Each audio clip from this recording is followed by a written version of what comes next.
एक बार जोरदार नारा लगाएंगे पीछे तक, इनकलाब जिंदाबाद इनकलाब जिंदाबाद इनकलाब। जिंदाबाद।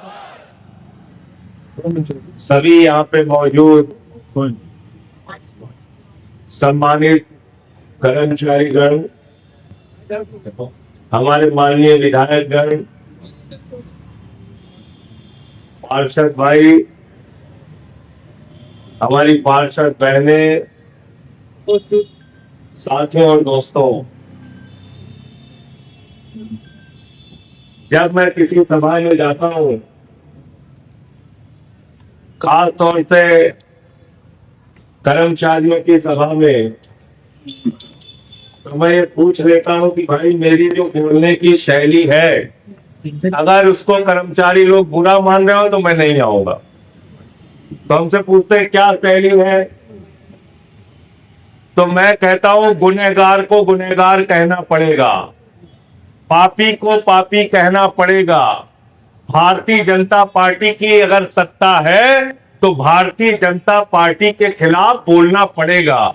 तो अगर आपकी सहमति हो इस बात पे कि मैं खुल के बात अपनी कह सकता हूं, तब तो मैं अपनी बात कहूं, वरना मेरे कुछ बोलने का फायदा। बोलिए, इजाजत है कि नहीं? बोलिए, हाथ उठा के पीछे तक। ठीक है, धन्यवाद। मंच में जो आएगा धन्यवाद। वो तो इसलिए काम कराएगा जो उसको इसलिए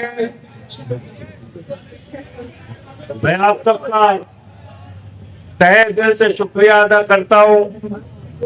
अभी हमारे कर्मचारी नेता देवानंद जी कह रहे थे, यहाँ पे हम लोग राजनीति नहीं करना चाहते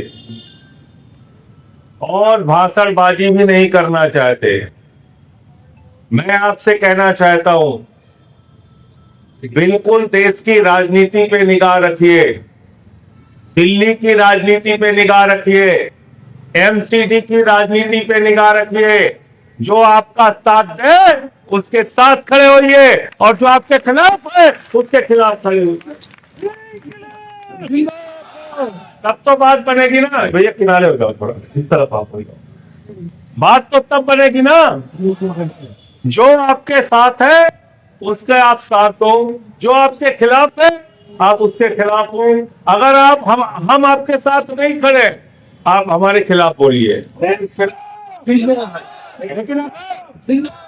लेकिन अगर हम आपके साथ कंधे से कंधा मिलाकर चल रहे हैं, तो आप भी हमारे साथ कंधे से कंधा मिलाकर चलिए। हम आपकी लड़ाई में आपके साथ खड़े हैं।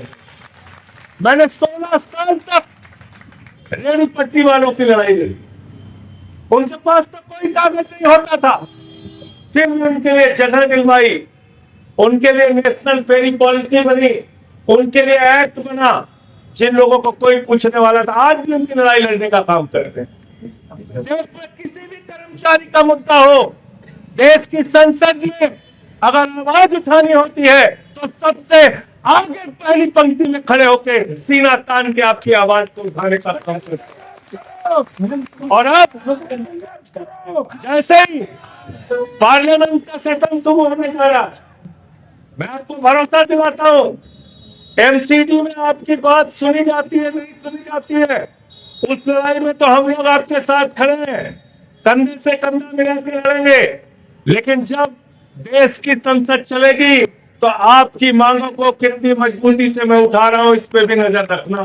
संजय सिंह, इस पे नजर रखना। हर बात पे एलजी साहब खड़े हो जाते थे, चीखने लगते थे, चिल्लाने लगते थे, उनके पेट में दर्द होने लगता था। आज 11 दिन से ये कर्मचारी बैठे हुए, कहाँ छुपा हुआ है दिल्ली का? बताओ कहाँ छुपा हुआ है? दिन रात दिल्ली की मुख्यमंत्री टीवी चैनलों पर बैठ के इंटरव्यू दे रही है, अनाप शनाप तमाम बातें कर रही है। 11 दिन से कर्मचारी बैठे हुए, क्यों नहीं मुख्यमंत्री इनके बीच आ रही है? क्यों नहीं इनके मुद्दों का समाधान कर रही है? दिल्ली के मेयर, दिल्ली के एमसीडी के जितने भी हमारे भारतीय जनता पार्टी के नेता हैं, मैं उनसे भी कहना चाहता हूं, ये आपके कर्मचारी हैं, आपके लिए काम करते हैं, दिल्ली की जनता के लिए काम करते हैं। कोरोना जैसी महामारी में अपने जान पर खेल कर इन्होंने दिल्ली की सेवा की है। आज इनको समान काम का समान वेतन आपको देना होगा।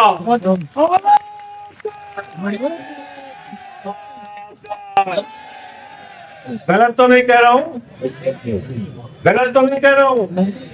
और अभी अगर हमारे साथी ने कुलदीप भाई ने यहाँ पे खड़े होके, विशेष नवीनी ने खड़े होके, आले भाई जो यहाँ पे डिप्टी मेयर थे खड़े होके कह रहे हैं कि हमने एमटीएस का दर्जा दिया, तो बताओ दिया नहीं दिया आम आदमी पार्टी के मेयर ने? बताइए किया नहीं किया हमने? तो जब आपके लिए एमटीएस का दर्जा देने का काम आम आदमी पार्टी ने किया है, तो आपकी इस लड़ाई में भी आम आदमी पार्टी कंधे से कंधा मिला के आपके साथ खड़ी है।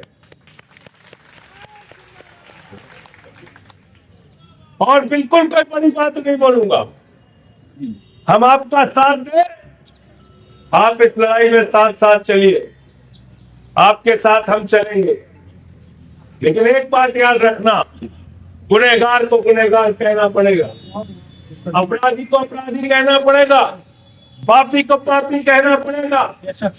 अगर आज तमाम तंत्र के ऊपर हमला हो रहा है, चार इंजन ये लोग कहते हैं, हमारी 4 इंजन की सरकार, एलजी हमारा, दिल्ली पुलिस हमारी, एमसीडी हमारा, मोदी हमारा।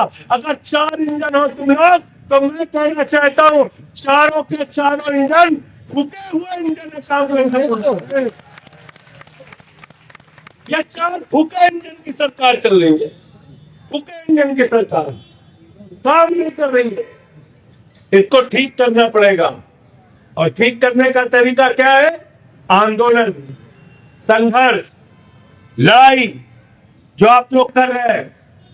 मैं हृदय की गहराइयों से आपके संघर्ष को सलाम करना चाहता हूं, नमन करना चाहता हूं। आपका विभिन्न मत रोको, इनको जो अधिकार है समान काम का समान वेतन वो इनको दिया जाए। और ठीक है, हमारे साथी हैं, देश की सर्वोच्च न्यायालय तक ने तो आदेश आपके पक्ष में दे दिया, तो हमारा क्या है? लेकिन ये सर्वोच्च न्यायालय को भी कुछ नहीं मानते, दिखाना नहीं इन लोगों को, अभी दिखाना। साहस देखिए, साहस देखिए। देश के मुख्य न्यायाधीश की माता जी ने आरएसएस के कार्यक्रम में जाने से मना कर दिया, तो साजिश करके मुख्य न्यायाधीश के ऊपर जूता पिटवाने का काम इन लोगों ने किया। इनके खिलाफ आपको लड़ना और बोलना पड़ेगा। ये मुख्य न्यायाधीश को नहीं मानते, ये विपक्ष की पार्टियों को नहीं मानते, ये देश की संसद को नहीं मानते, ये देश के विपक्ष के सांसदों को नहीं मानते। इसलिए एक ही रास्ता बचता है, संघर्ष का, लड़ाई का। आपके साथ कंधे से कंधा मिला के हम लोग चलेंगे। जब भी आप आवाज देंगे, आपके साथ खड़े होंगे। जब मैं कह रहा हूँ पीछे नहीं पाओगे, किसी भाषण नहीं कर रहा हूँ, याद रखना। जब कह रहा हूँ पीछे नहीं पाओगे, तो बिल्कुल पीछे नहीं पाओगे। जब आवाज दोगे, आपके साथ खड़ा रहूंगा। ये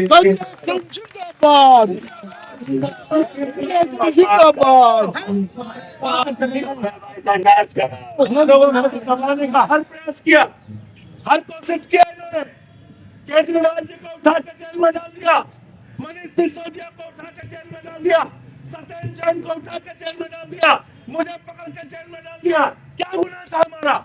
क्योंकि हम दिल्ली के बच्चों को अच्छी शिक्षा दे रहे थे, अच्छा स्कूल दे रहे थे, अच्छा अस्पताल दे रहे थे, एमसीडी के कर्मचारियों को उनका अधिकार दे रहे थे। यही गुनाह था हमारा, इसलिए हमको पकड़ पकड़ के जेल में डाला। 6 महीने में समझ में आ गया दिल्ली के लोगों को। आज बिजली कटौती होने लगी। आज अभिभावक अपने बच्चों को लेकर जाता है, तो प्राइवेट स्कूल के गुंडे वहां उनके बाउंसर खड़े होकर बच्चों को धक्का देते हैं, उनके माँ बाप को धक्का देते हैं। बिजली की कटौती हो रही है, थोड़ा सा बारिश होती है, पूरा नाला बन जाता है, दिल्ली पूरा नाला बन जाता है। 4.5 इंजन। इसीलिए मैं कह रहा हूँ, ये 4